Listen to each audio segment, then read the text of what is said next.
Chelsea need to stop using Thomas Tuchel as a shield. Chelsea manager Thomas Tuchel is angry at being repeatedly asked about his club's ownership.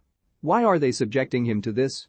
That Thomas Tuchel lost his cool in the press conference ahead of the FA Cup match between Luton Town and Chelsea should have surprised nobody.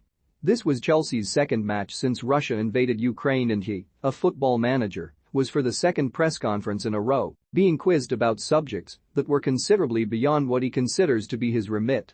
But the fact of the matter is that he is going to be asked these questions repeatedly because no one else higher up the club's chain of command seems prepared to do anything beyond releasing occasionally perplexing statements.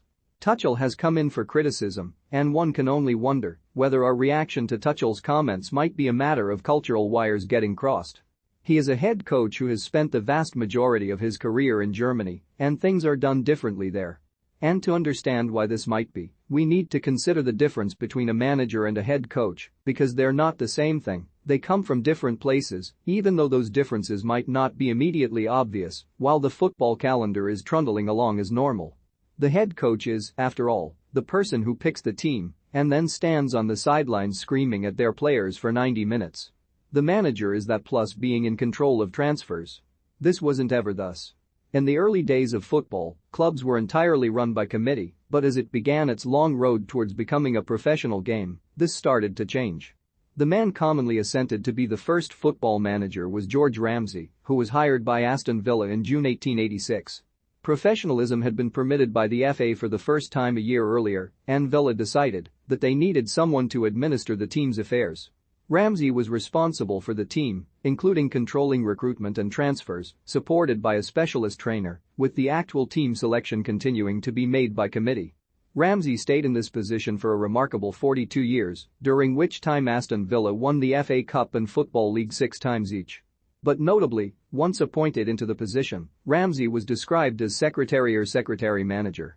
Clubs still have secretaries to this day.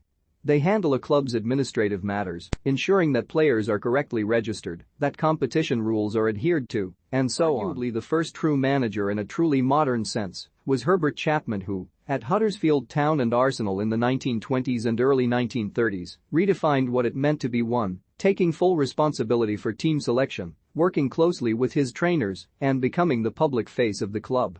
The game evolved differently elsewhere, and the more common arrangement for how clubs in Germany operate has been for the head coach to manage team affairs, while a general manager, or director of football, or sporting director, a position with more in common with the game's earlier days, coordinates everything beyond what directly happens on the pitch.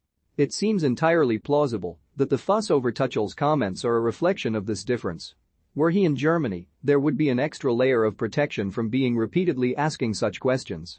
At Chelsea, this extra layer doesn't seem to exist.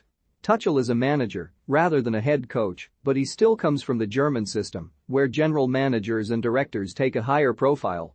This is an extremely uncertain time for Chelsea, and it's an extremely uncertain time for the world in general. A lot of people want a lot of answers to a lot of questions.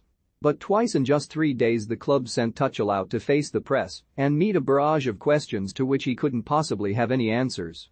Of course, the counterpoint to all of this would be to add that Tuchel accepted the position as manager and the lavish rewards that come with it, and that this comes with subtle, but, as we've seen, occasionally extremely significant differences to being a head coach, and that with these questions demanding answers, and no one more senior in the club apparently prepared to face down the extremely uncomfortable questions that come as a result of having been owned by a Russian oligarch for almost 19 years.